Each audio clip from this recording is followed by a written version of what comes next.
My name is Steve Rotolo. I am a software engineer at Concurrent Realtime and also the creator of Redhawk Architect. I'm sure that by now you are familiar with Redhawk Architect and know that you can use it to build installation images and deploy them to target systems. Today, I would like to talk about an advanced feature of Architect that helps users to apply security policy to Redhawk target systems. Redhawk Architect utilizes the Security Content Automation Protocol, known as SCAP, to help users configure Redhawk target systems that conform to specific security policies. SCAP provides a standard language for the expression of cybersecurity solutions for computer network defense. Red Hat-based distributions provide packages that contain these libraries and tools, as well as many security policies written as SCAP security profiles. Security profiles are written and contained within complex XML files known as SCAP content files. It is important to note that SCAP libraries and tools provide a mechanism for applying and enforcing security policy, while the SCAP content files provide the security policy. Redhawk Architect has been integrated with the SCAP tools to become another security mechanism. The security policy must be supplied through SCAP content files. The first step to using SCAP with Architect is to create a new session and select a starting package base environment.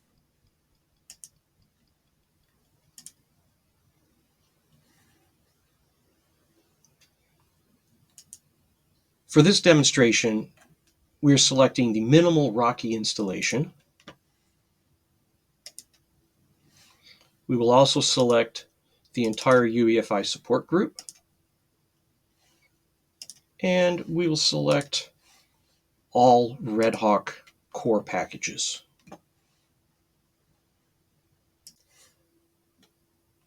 The next step is to proceed to the Configure Image toolbox on the left, and then select the SCAP tool button. This will display the SCAP page. Architect will preload a SCAP content file that is relevant for the Redhawk release of the current session. The selected SCAP content file can be seen or changed near the bottom of the SCAP page. It is useful to note that a custom tailoring file can also be specified by the user.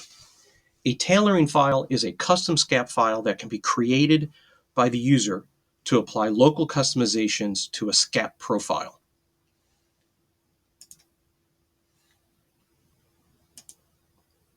Content files organize rules and profiles into benchmarks. The benchmark defines a number of security rules that may be used and enforced by any number of profiles. Each profile aligns with some particular security standard. If the content contains more than one benchmark, a benchmark can be selected. The info link can be used to display a description of the benchmark.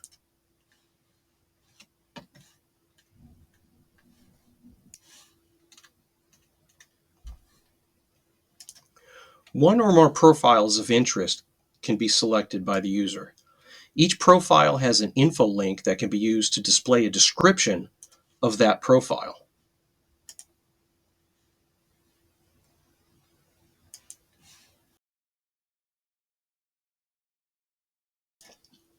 One security policy that is very important to our customers is the DISA STIG. STIG stands for Security Technical Implementation Guide. DISA is the Defense Information Systems Agency, which is a combat support agency that supports the Information Assurance Support Environment, known as IASE.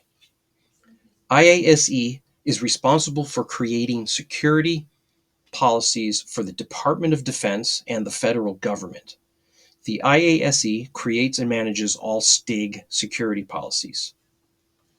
Red Hat-based distributions provide SCAP content files that define two profiles for STIG. First, there's the DISA STIG for Red Hat Enterprise Linux, and then there's the DISA STIG with GUI for Red Hat Enterprise Linux. For the purpose of this demonstration, we will select DISA STIG without GUI for Red Hat. At this point, it is useful to understand that SCAP can be used to scan a target system installation in two ways. First, an evaluation scan checks for system conformance to a SCAP profile. Second, a remediation scan checks for system conformance to a SCAP profile and also, to the extent that is possible, applies configuration changes to improve conformance with the profile. This is known as auto remediation. Note that manual remediation is required whenever auto remediation is not possible. Once a profile is selected in the GUI, pre-installation rules from that profile are displayed. The info link next to each rule can be used to display information about that rule.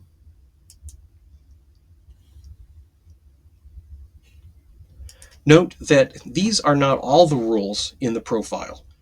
Only the rules that are of interest prior to installation are shown here.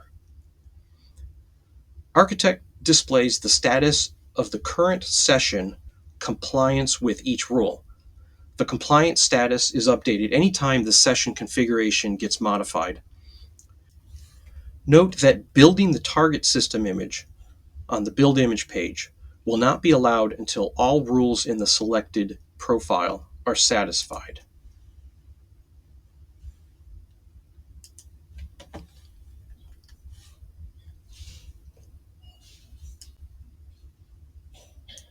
The Fix button next to each rule can be used to attempt to auto-remediate the session according to the rule.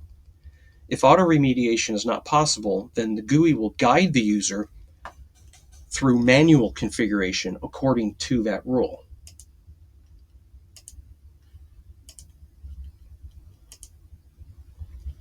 The Fix All button can be used to quickly iterate over all outstanding rules while stopping and waiting for any needed manual configuration.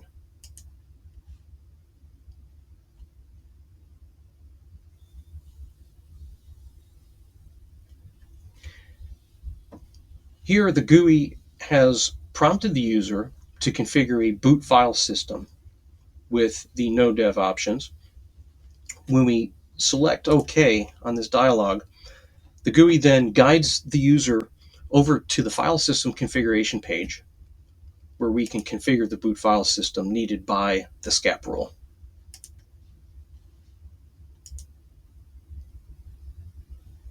Note that on the bottom of the file system page, there is a hint about which SCAP rule we're trying to fix, and there's an info link there that reminds us of the rule.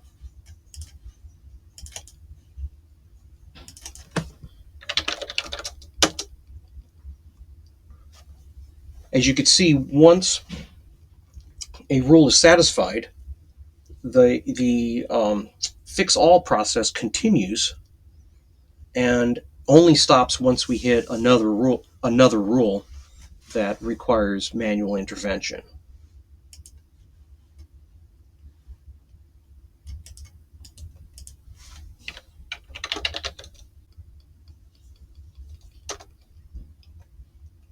This process will continue through all the rules until they are satisfied.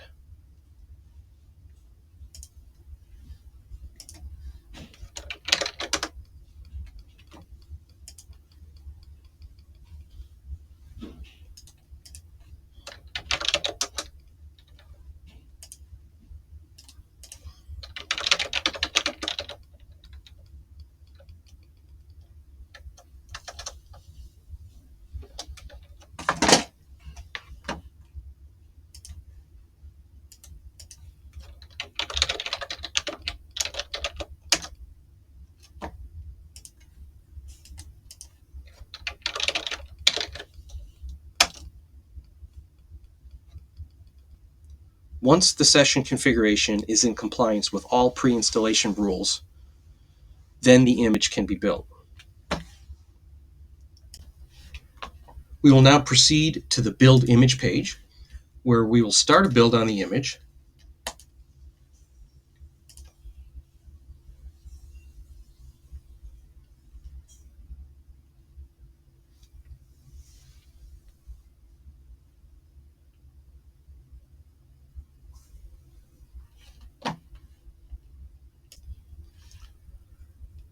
We will fast forward to the end of the image building process.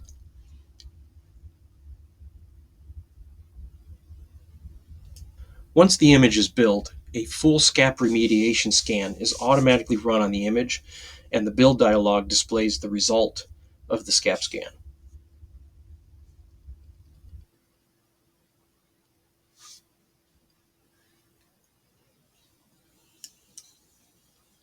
At this point, the image is ready to be customized, further remediated, or deployed to target systems.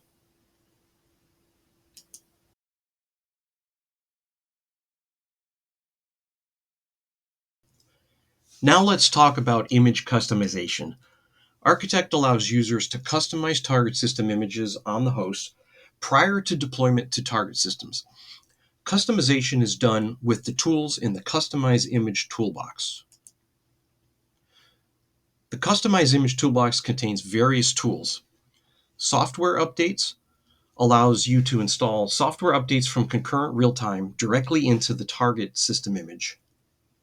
System services allows you to enable or disable system services in the image. Kernel provides selection of the default kernel to boot and also allows for the creation of custom redhawk kernels. Chroot shell provides an interactive bash shell where users can run shell commands to manually customize files within the target system image. All changes made are confined to the image and the host system will not be affected. The SCAP Scanner tool button can be used to run further remediation or evaluation scans in a Chroot shell of the target system image. This is useful when combined with the use of other customized image toolbox buttons to perform manual remediation steps in the image. This allows the image to be made more compliant with security policy prior to deployment. The Launch SCAP Workbench button can be used to launch an OpenSCAP tool that is useful for remotely scanning target systems. We will talk more about this later. Now let's take a look at image deployment. For the purpose of this demonstration, we will deploy our image to a virtual machine.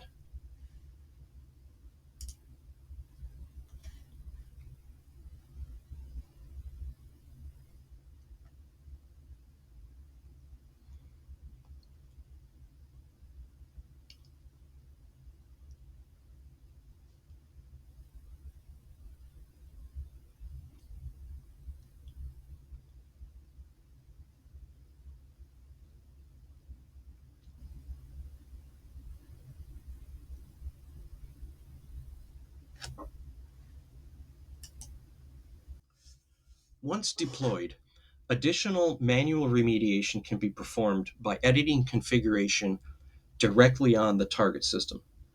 Additional SCAP remediation or evaluation scans can be run on the target as needed. There are two options for running SCAP scans on a deployed target system. First, the OpenSCAP tools can be run from the command line directly on the target. And second, the SCAP Workbench GUI can be run on the architect host to remotely scan a target system. This requires SSH access on the target system. Now let's take a look at this by booting our virtual machine.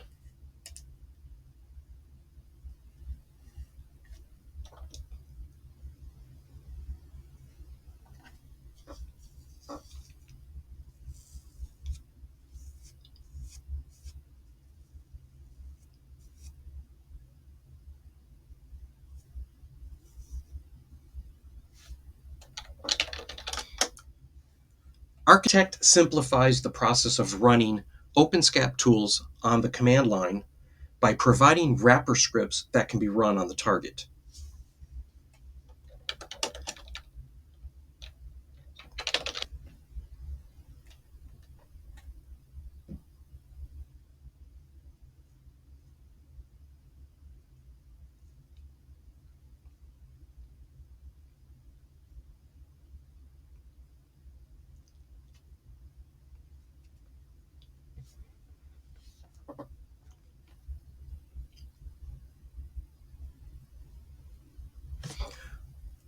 We can also run an evaluation scan.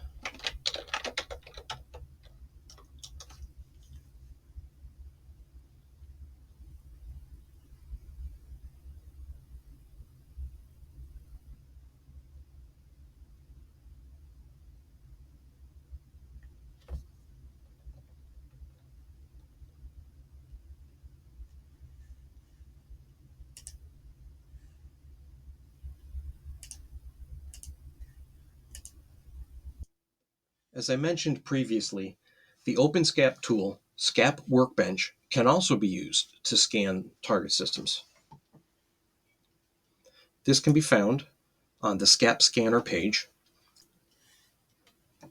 The Launch SCAP Workbench button will launch the GUI. From here, the target system can be remotely scanned over SSH.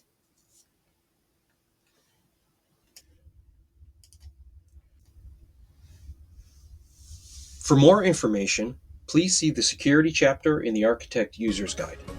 Thank you.